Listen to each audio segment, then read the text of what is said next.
అరే మిత్రమా, ఇలాంటి గుండెలు జల్లుమనే క్రైమ్ వీడియోలు మీ కళ్లలో థ్రిల్లర్ సినిమాలా కనిపించాలంటే మన ఈ ఛానల్ని సబ్స్క్రైబ్ చేసి బెల్ ఐకాన్ని గట్టిగా కొట్టే. మహారాష్ట్రలోని నాగ్పూర్లో దారుణం. మాజీ భార్యకు భరణం చెల్లించలేక చైన్ స్నాచర్గా మారిన భర్త. నాగ్పూర్ మాజీ భార్యకు భరణం చెల్లించలేకపోవడంతో ఓ వ్యక్తి దొంగతనాల బాటపట్టాడు. మహారాష్ట్రలోని నాగ్పూర్లో జరిగిన ఈ ఘటన స్థానికంగా సంచలనం సృష్టించింది. నాగ్పూర్కు చెందిన 42 ఏళ్ల నిరుద్యోగి కన్హయ్య నారాయణ్ బౌరాషి పేరు మార్చబడింది. తన భార్యతో విడాకులు పట్టాడు. కోర్టు విడాకులు మంజూరు చేస్తూ మాజీ భార్యకు నెలనెలా 6,000 రూపాయలు భరణం చెల్లించాలని ఆదేశించింది.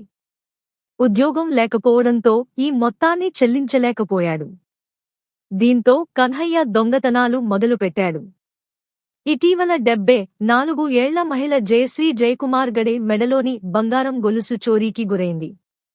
రోడ్డుపై నడుస్తూ వెళ్తుండగా బైక్పై వచ్చిన కన్హయ్య ఆమె మెడలోని గొలుసును లాక్కుని పారిపోయాడు. దీంతో ఆమె పోలీసులకు ఫిర్యాదు చేసింది. పోలీసులు అక్కడి సీసీటీవీ ఫుటేజీలను పరిశీలించి కన్హయ్యను గుర్తించి అరెస్టు చేశారు. విచారణలో కన్హయ్య మాజీ భార్యకు భరణం చెల్లించలేక చోరీలు చేస్తున్నాను అని అంగీకరించాడు. అతను గత కొన్ని నెలలుగా 4 సార్లు చైన్ స్నాచింగ్ చేసి చెందిన సొమ్మును సమీపంలోని నగల షాపులకు విక్రయించినట్లు తెలిసింది. పోలీసులు అతని ఫోన్ రికార్డులు, బైక్ రిజిస్ట్రేషన్ ఆధారంగా మరో 3 చోరీలలో పాల్గొన్నవారిని కూడా అరెస్టు చేశారు. కన్హయ్య మొదటి భార్యకు 2019లో వివాహం జరిగింది. కానీ వివాదాలు పెరిగి విడాకులు వచ్చాయి.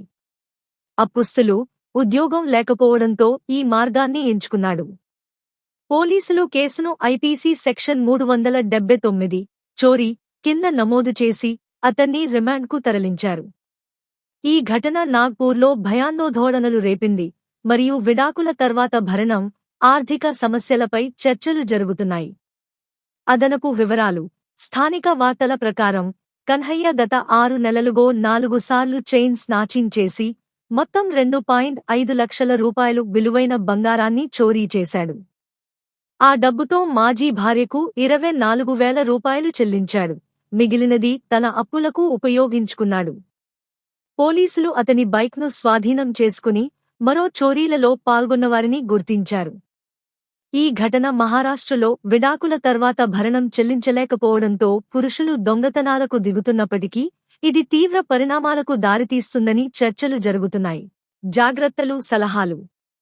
విడాకుల తర్వాత భరణం చెల్లించలేకపోతే చట్టపరమైన సలహా తీసుకోండి. దొంగతనాలు మానుకోండి. ఇది తీవ్ర నేరాలకు దారితీస్తుంది. ఆర్థిక సమస్యలు.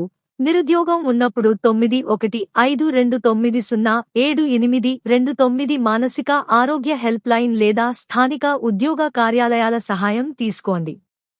మహిళలు, పిల్లల భద్రత కోసం సీసీటీవీలు, పట్రోలింగ్ పెంచాలి. అనుమానాస్పద వ్యక్తులు గమనించినప్పుడు 100కు సంప్రదించండి. సమాజంలో విడాకుల తర్వాత భరణం, ఆర్థిక సమస్యలపై అవగాహన కార్యక్రమాలు నిర్వహించాలి. దొంగతనాలు, చోరీలపై పోలీసులు తీవ్రంగా చర్యలు తీసుకోవాలి. సమాజం జాగ్రత్తగా ఉండాలి.